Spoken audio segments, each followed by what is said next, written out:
sino yung official owner, sino yung beneficial owner, sino yung gaming system administrator, ano yung mga games.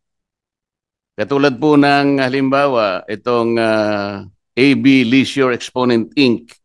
Yung mga games niya po, ito yung DG Plus, Arena Plus, Bingo Plus. Ito po yata yung nag-sponsor nung isang concert na ngayon lang. Pati po ako ay kanyang idinawit. Nagpapatawa po siya. Nakita niya yung dating Senador Grace po na nagtatawa. Natawa po at siguro naging successful siya. Napatawa niya si Senador Grace po. Bigla ba niya naman sinabi, tingnan niyo yung mukha ni Marcoleta kung matatawa kayo. Napakawalang hiya nung tao na yun, Mr. Chair.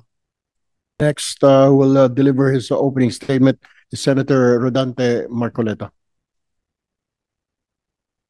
Salamat po, Mr. Chair. Ako po ay miyembro ng Iglesia ni Cristo, kaya kapag ako po ay nagsugal, matitiwalag po ako. Kaya alam na po ninyo kung anong posisyon ko dito. Kaya lang, bago po natin gawin ang dapat gawin, gusto ko malaman kung gaano tayo kahanda. Halimbawa, total ban. No, total ban ang ating napag-usapan. Gaano tayo kaseryoso? Kasi po, kunwari, yung online gambling platforms, naisara nating lahat. Paano yung wetting? Ako po, grade 1 pa lang ako, may wetting na sa amin. Hanggang ngayon, nandun pa rin po. So, nagsasara tayo, pero bukas tayo sa iba. So, baka mamaya sabihin ng tao, hindi naman totoo yung pinagsasabi ng mga senador na ito. Gusto ko po, seryosohan. Gaano po tayo kaseryoso na gawin natin lahat to? Kasi po, tingnan ninyo, sa public administration, meron po tayong mga key principles in public policy. Ang nakaakma pong key principle in public policy sa ganitong klaseng suliranin, yung pong tinatawag nilang Pareto efficiency. Minsan tinatawag pa rin itong Pareto optimality. Ano po ibig sabihin nun? It describes a situation where a state is supposed to allocate resources in a way that makes it impossible to make one very happy, but also making the other very, very sad. Tingnan po ninyo, in accordance with the charter and the governing board of the PAGCOR, yung earnings are distributed as follows. 5% of winning goes to BIR as franchise tax. 50% of the 90% balance goes to the National Treasury as national government mandated income share. Cities hosting PAGCOR casinos are given fixed amount for their respective community projects.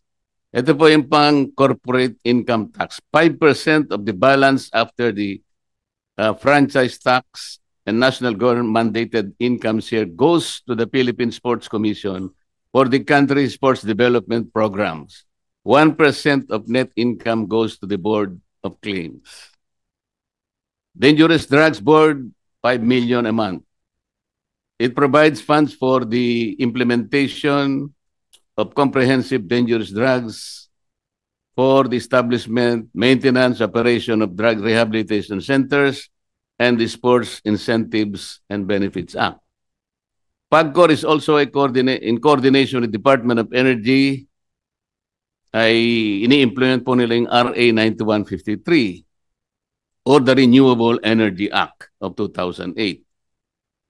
Patas mo yata ito, Senator Zubiri. Okay, funding which will be sourced from 15% of PAGCOR's annual net income. Remaining balance of PAGCOR's income is remitted to the social fund to sustain the priority projects of the Office of the President. 50% of the national government share from PAGCOR's gaming income shall be transferred to PhilHealth to fund the Universal Healthcare Center. O paano po ngayon yan? Napakaraming tatamaan ngayon. Paano natin sasagutin ngayon ng biglaan sa ating mga kababayan to. Nang hindi tayo pagsususpetsahan na, gagaling-galingan ng mga senador na ito, pero baka wala ring magawa. Gusto nating iban talaga. Ako po, number one, gusto ko ring iban yan. But let's face it, bakit po naging salot ito, sabi ng ating chairman? Gaano kalaki yung salot? Bakit lumaki yung salot? Anong ginagawa ng PAGCOR? Ang PAGCOR po, sa aking pagkakaalam, kayo po ang may mandato nito, Presidential Decree 1869 as amended by PD 1993, Executive Order 260, at saka RA 9487. Whereas, sabi po niya rito, let me read this, Mr. Chair.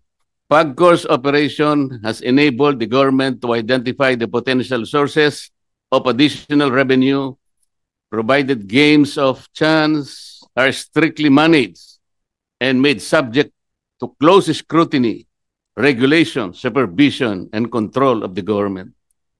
Bakit nagkaroon ng breakdown ng control, ng supervision, ng scrutiny?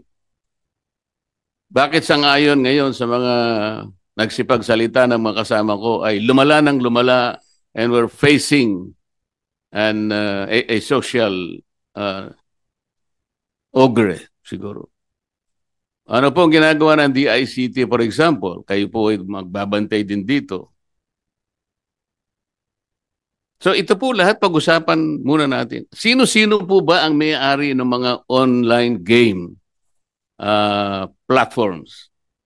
Siguro po kailangan isubmit sa atin ang PAGCOR. Sino po yung malalaki talaga? Halimbawa po, sino ang may-ari ng AB Leisure Exponent Inc.?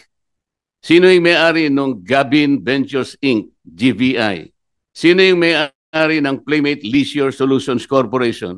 Sino may-ari ng PhilWeb Corporation? 4 lang po yung babanggitin ko. I was informed that these 4 online gaming operators corner more than 80% of the entire market for this gambling operation. Sino po itong mga lalaking? Kilala ko po lahat ito, kaya lang gusto ko marinig sa PAGCOR. Isasubmit nyo po ba sa komite kung sino-sino ang may-ari ng mga gaming platforms na ito? Mr. PAGCOR, can you make a commitment na isubmit po ninyo? Your Honor, we will submit the list and the beneficial owners of all the companies that not only you have mentioned but lahat na po yung kulang 70 lang po kasi yung may lisensya. Meron pong purely online lang, merong physical casino at meron ding online casino. Opo, Your Honor, amin pong isusumite ang 2 uri ng pagmamayari na inyong tinatanong. Una po, yung sa land-based casinos, yun po yung tinatawag ng mga integrated resorts.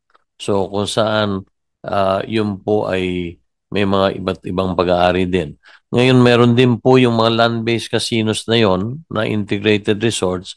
Sila po ay meron ding online gaming na negosyo na kalakip sa kanilang lisensya. At bukod po doon po sa online gaming companies, isusumiti po namin sa committee yung pong pangalan, una yung pangalan nung may lisensya, pangalan ng lisensya, at pangalawa po ay kung sino po ang mga beneficial owners nito.